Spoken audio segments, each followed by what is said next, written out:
Welcome back, guys, to my channel, and here we are reacting to Rita Ora's new song. Wait, how's it called? You Only Love Me, that's how it's called. I've been waiting for Rita to drop a new album since 2018. She came out with an EP during the pandemic called Bang. The four dance-like songs that I really like. I've been looking forward to new music from her, specifically a new album. So she's kind of kicking off this new era, which I can't wait to see. And we also have a music video that we're gonna be able to react to, so it's a 2-for-1, I guess, this time around as well. Yeah, let's get into it.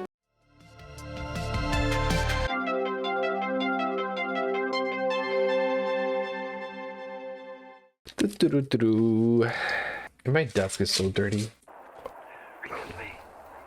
What voice is that? Is that Taika Waititi? Is that him speaking? I'm gonna need answers. Ooh,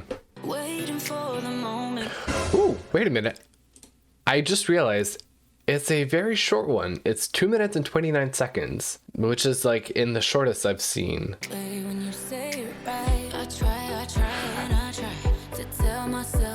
Oh, I didn't expect it to go from like a simple like piano snap type of thing to like stabs on a what? Synth. Stabs on a synth. That's what I meant to say. Well, I say stabs, but it's really plucks. That's how they're called.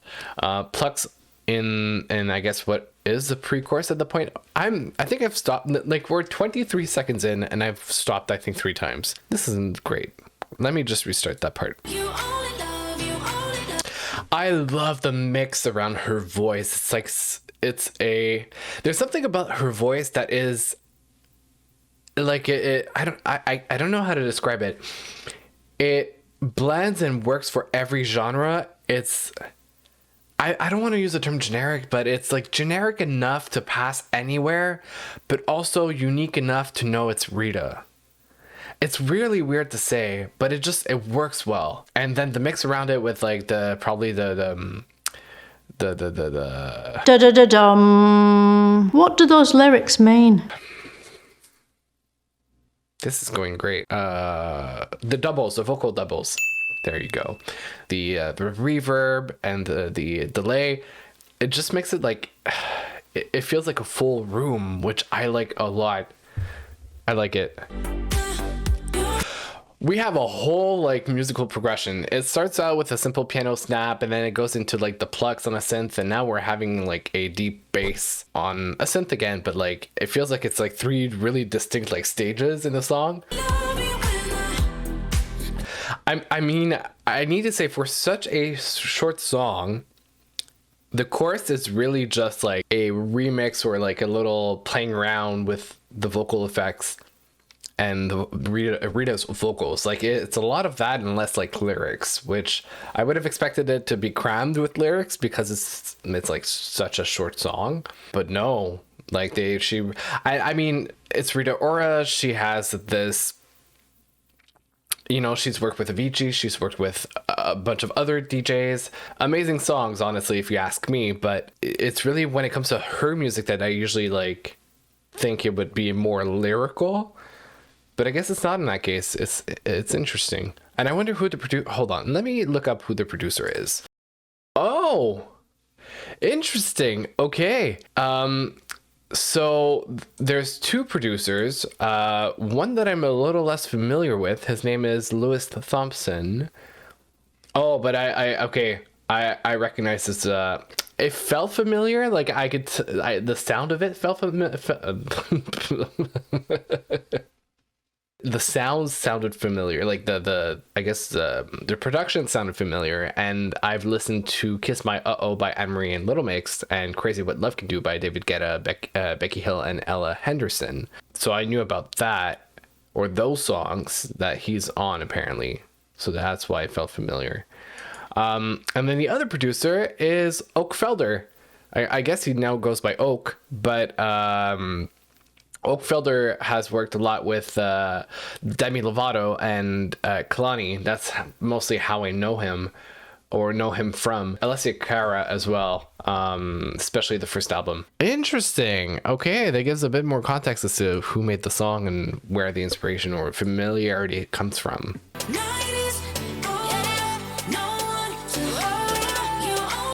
That's where it was familiar. I think the drums, very dry and I feel like almost digital. I recognize from Demi's songs. It's Oakfelder's production. I Love Me could be one of them. Definitely her Tell Me You Love Me era. Like probably many songs have that drum sample. I was like, it felt familiar. Like I knew that it was something I had heard or something similar to what I had heard. But there you go, found it.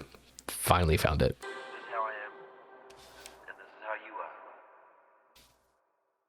are. Who is that man? I don't know why, but I need to know. I like the song. It's fun. I like the blend of the different you can hear the parts that belong probably to Louis Thompson more than Oak, and then the parts that belong more to Oak. But it worked together very well to make this kind of like progression in terms of instruments. So that was interesting. I liked it. Yeah, definitely for sure. All right, now let's move on to the music video. I'm very curious. I've seen the teasers. It's kind of a wedding theme music video. I mean, historically, I feel like Rita's music videos have never been too storyline based. They're very fashion based or choreography based, but not so much like a storyline and kind of a build up. So I'm curious to see what's gonna. That's a little different for her. So I can't wait to see. Let's jump into it. Familiar faces. Oh, I guess it's kind of a cold feet theme, like a wedding that you wake up in cold feet or not sure about it. Some guest appearances at the beginning, which was cool. Definitely different. Okay, I'm a little more acting. It requires a little more acting, I think, on her part, or like more of a comedic acting kind of thing. Whoa, her makeup and her hair. I can't even tell what era or decade it's from. It feels like I guess 70s, like massive curls, and like 60s makeup, I guess, maybe. Kind of reminds me of what my grandma used to do in the pictures of her that I found from the past. I mean, she looks good, but I didn't expect that dramatic of a look. I mean, at the end of the day, you can kind of take it as a commentary of the whole wedding industry. Like, it's so dramatic and exaggerated, and like you're forced to like get ready and spend so much money and make the whole reception and the whole ceremony and things like that. So it's kind of like, hey, maybe weddings are a little overrated. I mean, that's my interpretation of the video so far, but not a bad message if you ask me. You know what? I love how every bridesmaid has like her own color. It feels like the Power Rangers. Am I right or am I right? Think about it. They look like Power Rangers ish. You know, it's kind of cute that she has that haircut. Well, I mean, hairstyle more than anything, probably a wig, but because it kind of makes a little heart in the center. It's perfect for a wedding. It's like, oh, I love you. Okay, so I was definitely right about the more like comedic type of approach on that music video as compared to the other ones that I've seen that are more serious or more like choreography based or performance based. I guess she really just wasn't meant to be married that day, because I guess the castle was on fire where she was supposed to get married. I really wonder what that mood board looked like when they brainstormed the concept for that music video. I don't hate it. It's interesting. But I'm just really wondering where the ideas came from. You know, what was their thought process? I mean, I definitely like the song, that's for sure. Music video, interesting.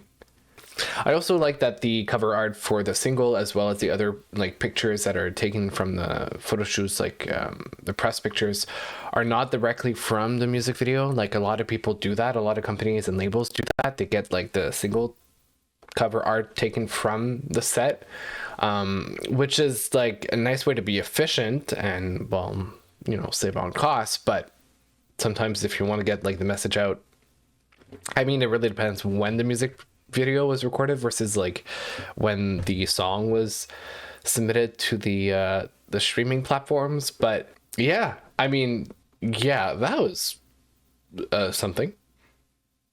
Well, if you like that reaction, you know what to do. Like, comment, subscribe, and the whole bit. You know the whole pattern by now.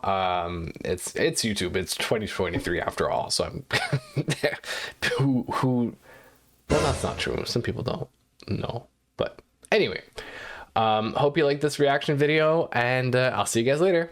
Bye.